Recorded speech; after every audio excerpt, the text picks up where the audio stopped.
I think Oh, yeah. I think we are all set. We're going to go ahead and close it up here. But before we do, Rosemary, I have to ask one question because it's just killing me. Okay. Do you or do you not like Marmite? What is Oh Marmite? no, that is so dangerous for a British person to answer. I was going to answer then, and I thought I'm so not answering that. No, it's not the answer. I've had to go through. I asked him, and we'll answer your question. It's a British thing that we spread on our bread, and it's you love it or hate it. That's a marketing thing, and like 50% of people absolutely love it. 50% of people in Britain Now hate tell her what it is, because we've never. The only reason why I know about it is because I watched Very British Problems, and they didn't even talk about it. I saw the little thing. I saw the Marmite bottle. No. I take it back. They did talk about it. They have a little Marmite travel. I don't even know how to say it without the accent. I've never heard it. Marmite. I guess Marmite is how we would say it in the States. They have travel size packs of Marmite now that they sell the Brits. So when they go on holiday, they can pack them in their suitcase. Yeah, we do. When we go on holiday, we have it. Yeah, because you cannot get it anywhere else. So what is Marmite? Because we do not know what it is in the States. You have to really know what this is to get it. Okay, I'm not gonna be able to tell you precisely. It's yeast. I was trying to think of what I was going to say. It's type of spread that's it's like yeast extract. It's yeast extract. Yeah, it's yeast extract. Now is it aged? I want to say it's aged. Yeah, it's like precisely. So it's like whatever matured, and it's black and gooey. And Like that sounds really unhowever, but it's got like it's really old, like it's been around for a long time in the sense of us. What's it taste like? I would think it like it would taste like mold. Well, no, it doesn't. It tastes like nothing else. There is nothing else that tastes like Marmite. And I have to go to England just to try this. Very beefy. It tastes like a type of meat. Beefy? Yeah, no, it tastes like a type of meat spread, but like really strong. How's the salt content? Like, is it salty? Because I think it was Tim who said it had a salt. Yeah, but it's quite good for you. It's like it's good for you. It's good for you. Yeah, it's got lots of vitamins and stuff in it, so it's quite good for you. I love that word. Vitamins. I love vitamins. That's beautiful. Beautiful. Yeah, we say vitamins. We're so vitamins. Okay. No, it brings back a lot of memories of Cyprus, where, as I said, I had to learn to speak English, not American. Yeah, English. we would. Oh man, talk about the rows you would get in because of the difference between. And the misunderstandings, and we were speaking the same language. Yeah, no, there's been moments I'll be talking to Corinna, and she will say something, and I'm just like, I don't know what that means. I'm not ignorant. I swear, I just don't know what that means. And like she asked me one day if I was wearing a jumper if it was cold, and I just went, yes. What? And a jumper. Is a sweater? A jumper is a sweater. Yeah, a jumper is a swetter. Here it's a dress. It is a dress. It is or a one-piece outfit, basically. Yes. There's straps, and then there's usually like a box, like a cut-off collar, and then it's a dress. Yeah, it's a very, it's a dress. Boys do not wear jumpers in the States. And when I was reading Harry Potter, I'm sorry, that's one of the things I had to translate for the books. But in the movie, they don't translate it. Mom, where's my jumper? Oh, it's on the cat. And she keeps buying them jumpers. And I'm like, why is she making her boys dresses? Like that is how it comes off to Americans with Harry Potter is Mrs. Weasley puts her sons in dresses. So it took us, that was one of the things we had to, when Karina explained that it's a sweater and not a jumper, that was like, oh, that line makes so much more sense now. A lot of things with Harry Potter cleared up. So yeah, definitely a different. And it's amazing because you speak English. So do we, kind of. But but they call it a bastardized version of English. Yeah, we're the bastardized version. We bastardize your English. You kind of actually have more like the original English, because in reality, when we went over a lot of us went over to America and colonized, you actually stick closer to how we originally spoke. So a lot of the words and the way you say it are actually close to the 1700s version of how stuff's said.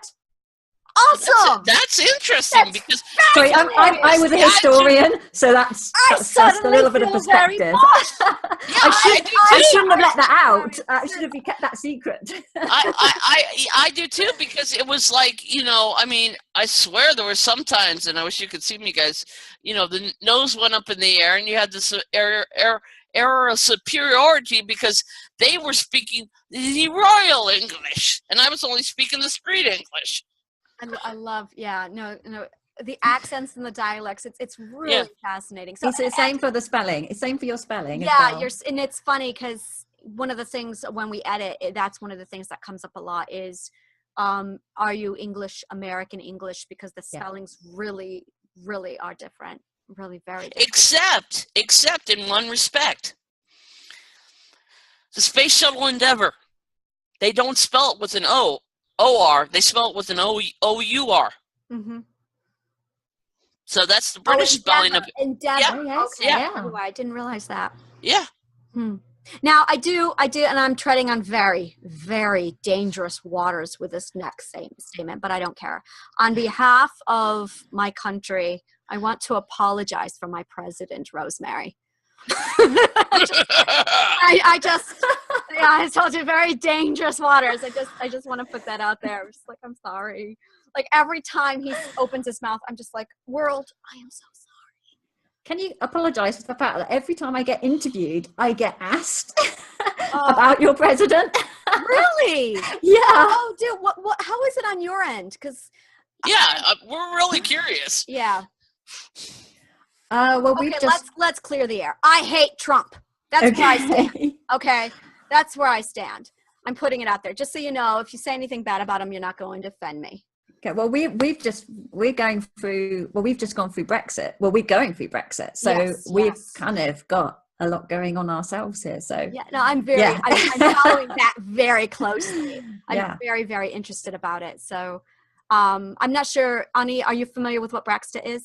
Yeah, that's when they are leaving the European Union. Yeah, which is absolutely major. They're doing the same thing of the nationalization. Yeah. You know, make Britain great again. Make Britain great again instead of make America great again. Mm-hmm. No, I've been aware of Brexit for a while, and remember, I was born before you were. Mm-hmm. So I saw the European Union forming, and I saw the panic that went on with the, you know, with everybody going, they're going to be as big as America. You know, they're going to be the superpower, and they never were. So I've seen both ends of the European Union, you know. What is the general feel about this conversation, about this particular topic in England, Rosemary? With Brexit, I mean, not Trump. Brexit. Well, then we're still curious about your Trump opinion too. Yeah, that too. See, that's what you were meant to be apologizing about, the fact that I'm asked that every time. Well, it was totally divided, because when I was writing the series, and I'm only mentioning that because of the question, I was writing about a divided paranormal London and a divided species, almost entirely because of this, because we were going through a totally divided England. And it had such an impact on me, because when it actually came to the vote, it was divided. I think it was like 47% saying we wanted to stay in the European Union, and then the other percentage saying, no, let's leave. That's how close it was. It wasn't like everyone went, oh, yeah, that's it, let's leave. It divided families, it divided everyone. How does it feel? Is there fear, uncertainty?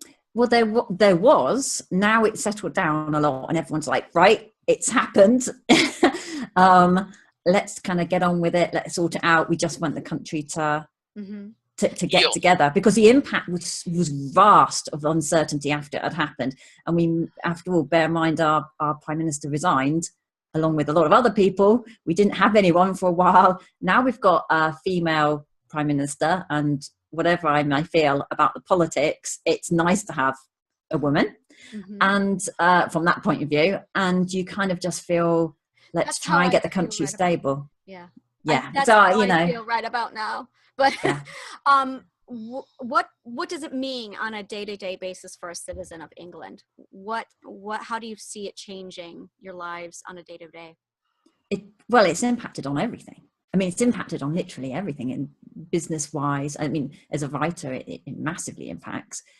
It's impacted on. I don't think there's an area of life it hasn't impacted on, and will do. I mean, it's almost like a mirror image of what's going on in America, or America is a mirror image of what's going on with us. Mm-hmm. So it's kind of a matter of, when will it become stable again? When will it start to grow again? When will we start to have confidence again? But it's kind of a case of, okay, that's happened, no going backwards. When will it? We really can relate to that right now. We really do. Yeah, we can. And I'm going to just like poke this out here. Where do you stand on the Trump issue? You can say you love him and I'll still love you. It's okay. No. I respect the office. I don't respect the person. Yeah. I think our system failed us. I think there is a lot of danger going on, and my university professor predicted this about 25 years ago. They said if the Republicans go back into get back in power, we're going to go back 50 years. I do not think but again, then it reminds me of the Roman Empire or anything where I think it was you who brought up this fact that the two-party system, after about 200 years, blows up on itself. Yeah. And that's what we're seeing. I mean, because the Democrats didn't address the issues. They came off as too superior. But I really question Russian involvement. I really question why people aren't doing the right thing. Yeah. Why aren't we looking at Russia harder? Why aren't we looking at everything that happened? Because as a computer scientist, as somebody who deals with facts and numbers all the time, what happened shouldn't have happened. There was something odd. There's still something. I just get this gut feeling that there's something odd. And I also don't like the idea of the majority thing of, the voting where if you win the majority of the state, you win all the electoral votes. I think it should be divided fairly. But I just, based on the pattern, based on everybody saying that the, Hillary was a shoo-in, and based on all the polls and based on everything, the fact that Trump flipped everything was really odd. And it scares me that they did an interview with the Trump supporters and they asked them a simple question: what do you think of his policy?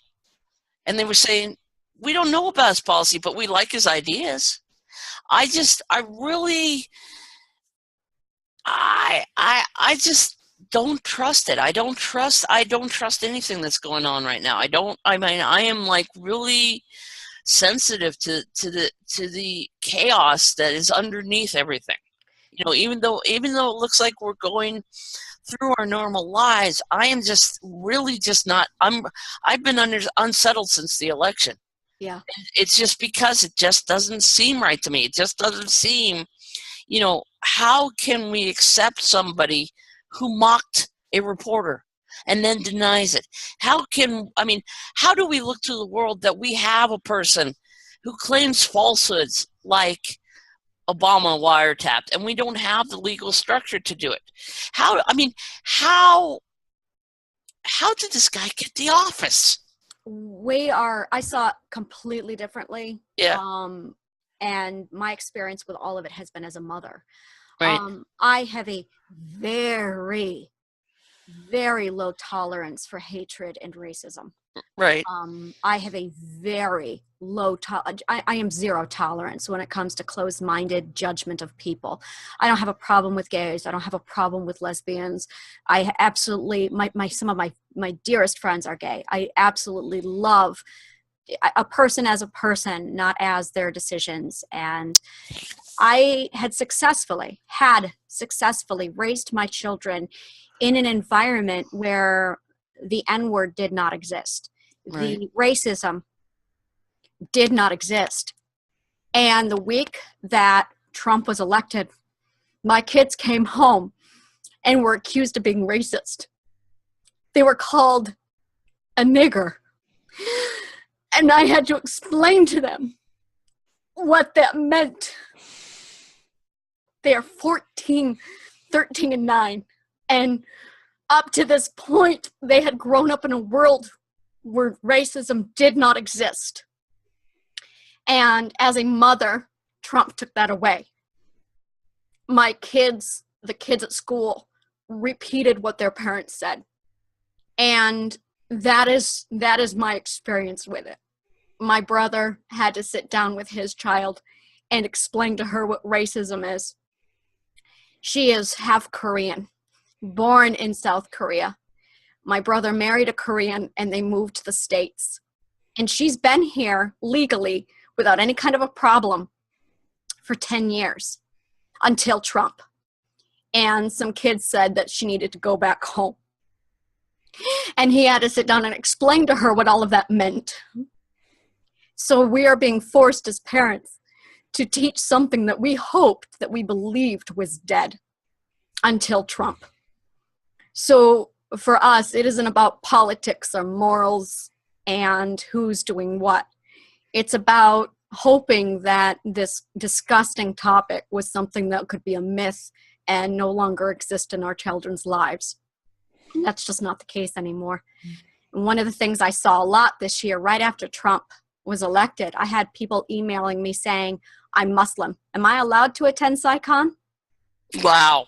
Hell yes. That is fucking bullshit. Hell yes. Sorry. No, you're fine. You're fine. No, it's worth it. You should be angry. Yes, we want anybody and everyone and everything. We don't care what race you are. We don't care your religion. We want you. Absolutely. Because I voted Johnson. So did I literally voted Johnson as a protest vote because I couldn't handle either one of them. Yeah. I literally voted because I felt like I had no choice. Yeah. I really had no choice with the two candidates, and I'm angry. Yes, I'm angry, but I'm trying to keep it. I'm trying to keep it civil. You see, as a writer, yeah, I put this into what I write, and I think that this is possibly the most powerful thing you can do, because this is very much in what I write. I mean, these topics that we're talking about, a lot of people might not even know that it's what I'm writing, because that's the way you reach people. Yeah. And I think when we're talking about science fiction or we're talking about fantasy, you can do the most powerful things, and you can do it even in the environment that we're talking about right now in our countries. You can do the most powerful things as a writer. Yeah. And I mean, the pen being mightier than the sword and all that, but it actually is true. And sometimes it can be far more powerful than the politicians or than, and there's a magazine just come out called Scaffolding Magazine that is in both our countries actually. And I've been supporting it, and I've contributed to the first edition. And one of the reasons for that is that it is dealing with being inclusive and dealing with racism and dealing with mental health and all these kind of things through the short stories or through artists and all these kind of things. So it's entertainment, but it's addressing things that aren't usually or aren't often addressed in mainstream magazines. But it's doing it in a way that people are going to enjoy.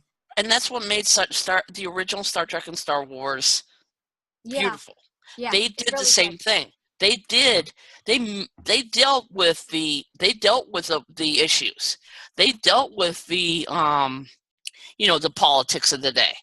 I mean, the whole interracial kiss thing, was showing the equality, because I believe at the time, or close to the time, we were dealing with the civil rights movement in the States. So yeah, I mean, I even did it in my in the book I'm working on. I put a line in there saying that the devil had basically driven the devil had driven the this culture that I'm working with into the mystery of history because of his narcissistic attitude. And I knew when I wrote that line who I was talking about. I knew. I think it can be really powerful if Yeah. a generation of musicians and artists. I mean, you had the, if you're talking about the Vietnam War, you had the kind of protest movement, and we haven't really had any. One of the things I was talking about with a group recently was that we haven't really had a kind of protest movement. When you're talking about musicians, or when you're talking about groups of artists, or when you're talking about groups of writers, I don't know whether that's going to change, but it would be interesting to see whether it changed. Unfortunately, I don't think. I mean, you're going to get the indies doing it, but you're not going to get the people who are fed by the corporates. I don't think. I think you're going to have more powerful when you have the Million Women March. You know, when you have the people who are doing the grassroots stuff. You've got people. Unfortunately, that's why corporations can get so much power, and organizations can get so much power as they feed people. And so once people get addicted on that kind of drug, because that's what it is, it's a drug, you know, they don't want to rock the boat. I mean, that's why you've got this whole backlash going on between the big 5 published authors and the indie authors. Is, you know, they want to protect their territory against us indies. And because it's like, you know, we've had this pillow. We do not want to give you the pillow, you know. We're making our own pillow. Yeah, we're making our own pillow.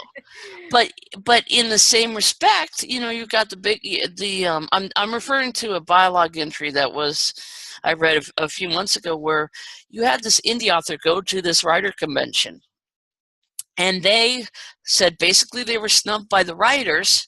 And then the keynote speaker got up there and said, oh, yeah, the publishing companies are looking at indie authors and counting off the strikes.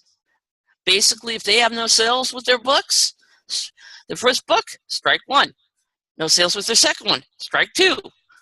Strike 3, you're out.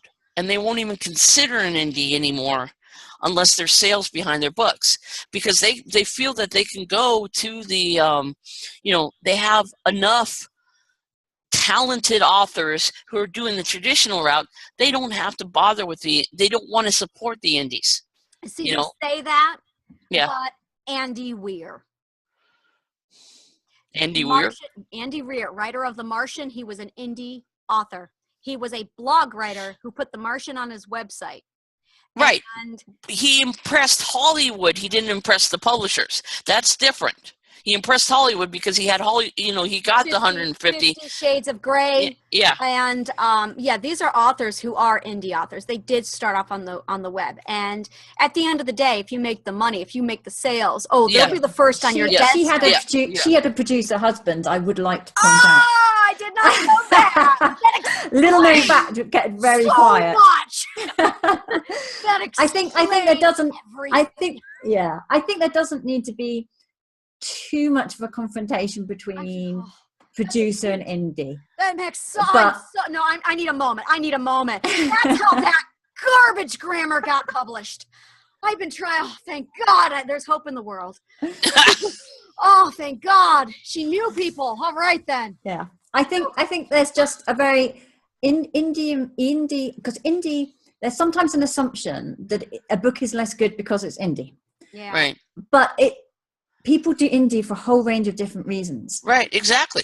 And I think, you know, for me, for example, I'm a hybrid, which makes me sound like some kind of fantasy creature, but I'm traditionally published for short stories, for example. Right. And I'm indie published for my books, which was a choice. Mm-hmm. And one of the reasons is what I wanted to do with the books. Right.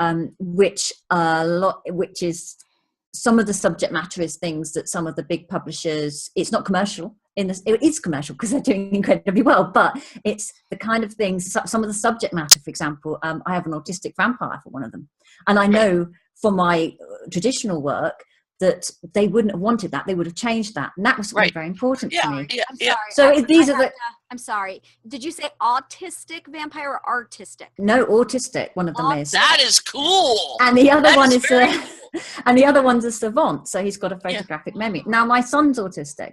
and he was a spark of inspiration for that, and that was something that was very important. So knowing that I wanted to do that, I knew for one that I didn't want to go and have that changed by a traditional publisher. Yeah. And also knowing that I needed to do my schedule around my son, and knowing that I wouldn't be able to do that. So I need flexibility. So what I'm saying is there are lots of reasons to go the indie route. So I think attitudes are changing, but I think there is, unfortunately, there's sometimes this kind of sense of confrontation. I don't think it's useful, because I think that it's important that you're able to kind of network and work together. And I think it's really important that readers appreciate, because I do think it could be important the way that indies are able to deal with issues and to write books that are maybe braver than the traditionals sometimes are able to, because having worked on that side of the fence, I know that you're sometimes not able to write what you want to. No, you which can't.